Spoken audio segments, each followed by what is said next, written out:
My wife and I live in a small house in Cortland now. I lived in Homer for my first 23 years teaching in Homer. Well, even though I'm a teacher, sometimes I'm allowed to serve on boards and do volunteer work. Currently I'm on the board of directors of the Center for the Arts. I've founded a museum, the Homeville Museum, and helped create the Central New York Living History Center in Homer and Cortland.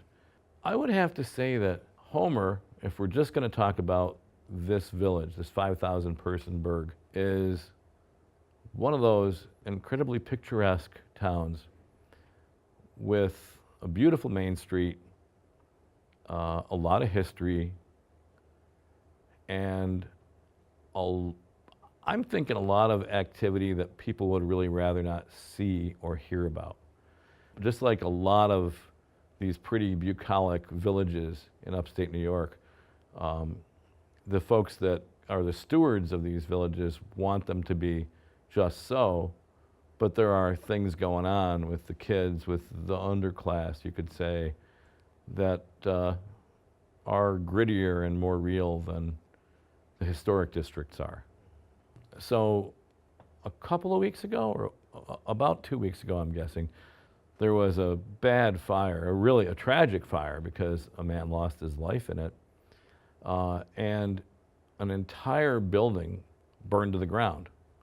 It was a tragedy, but that's about all I know about it.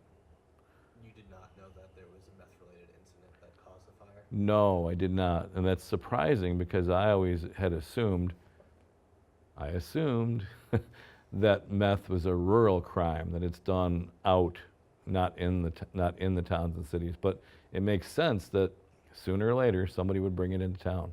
Didn't know that.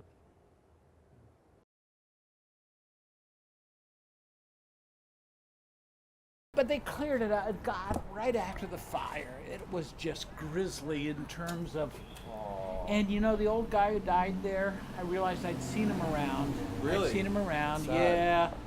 yeah, and you know, he would hang out with other old guys and, hi there.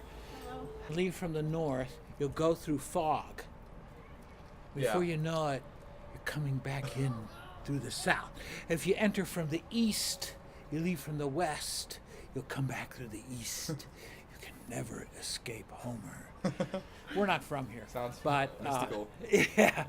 Anyway, I'll let you guys go, and We're waiting for the parade now. there's Yeah. a parade? Yeah, it's Supposed homecoming to be. tonight.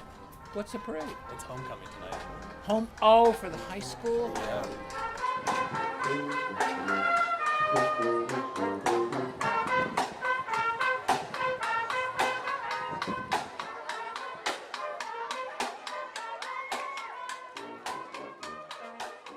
High school was pretty stressful. The people around me, they were all less than desirable company. High school was like walking into the wolf's den. Yeah, they have good class selections. Right now, I'm about 4 classes away from having an associate's degree, so they have lots of high-level classes, which is good.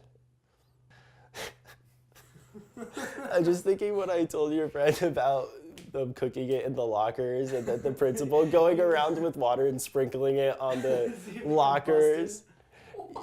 He throws the water on the lockers, and if the water sizzles, then you know that there's meth being baked in the lockers. It's a village, you know, you're not gonna meet a lot of people, Interesting things about Homer's high school. but the friends that you do make are gonna be there for you, and you guys are gonna find ways to have fun. I guess 2 girls were making out or something, and they started fighting because one of them had sex with the other one's brother.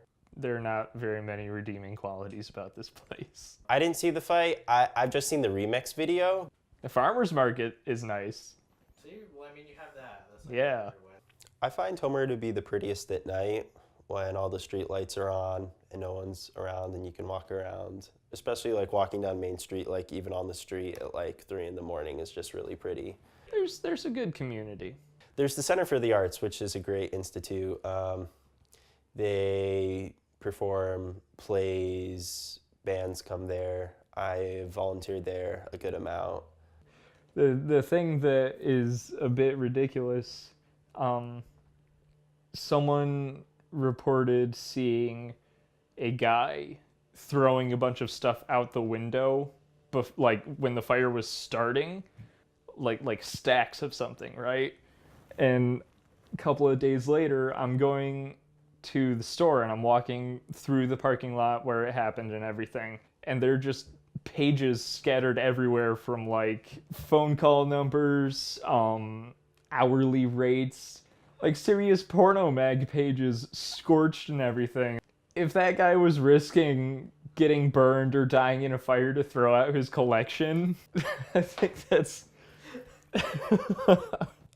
I don't know who was in the fight. I mean, I can guess from the people that are walking around in crutches. How far away did you live from the fire? Right next door. You were right next. Right next door. I remember waking up around 3, coming downstairs, and I think the first thing that happened that I recognized was it was at like its peak, and a support beam or something fell over and cut down a power line. So our street went black for like a good 3 hours. I could feel like a bonfire intensity from like a full parking lot away. It was pretty intense. Someone got burned, yeah. They were running down our street like frantically. That is what I think woke everybody up. I don't even know. This one was written as some of our best memories, dumb stuff we've done. Okay. Dumb stuff we did in high school. Dumb stuff we did in high school. A girl once said that I could have sex with her if I gave her $100 and there was no kissing. So, yeah, that's Homer. Oh, God. We saw in 2009 people who were hanging on to the crust of the working poor. You know, they're walking on that thin crust at the top, just at the poverty line. They start falling through the crust, and they're now poor. And we start hearing stories of, oh, I had to move 3 times in the past month, and no, I don't have a mailing address because I'm living with grandma now, but I can only stay there for another week. Then I have to go to my friend's house. People were not only losing their good factory jobs, they're losing their Walmart type jobs. Actually, in 2009, in the spring, I had 2 senior classes and a lot of boys who just weren't doing any work. I connected with a couple of these guys and I realized about 8 of them, I'm not a psychiatrist or psychologist, but I'm sure they were depressed. And it struck me that, gosh, adults get depressed when they lose their jobs, when they get their wages or hours cut. Their kids probably do too.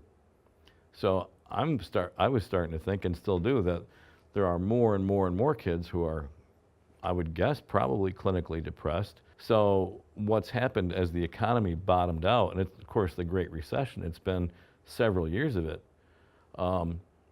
kids and their families have gotten more desperate.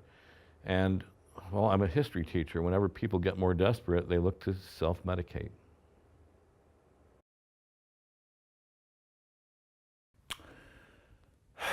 When we came here, we were outsiders, but I found that I found people to be just very welcoming, and I appreciated that.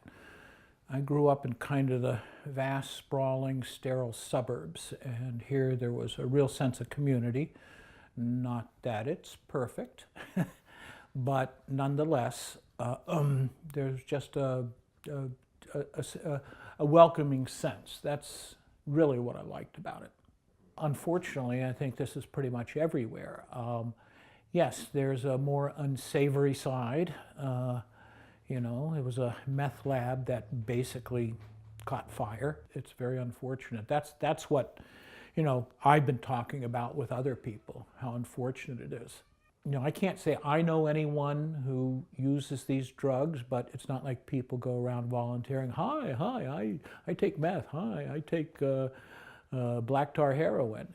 So it's unfortunately, as nice as this community is, there is that side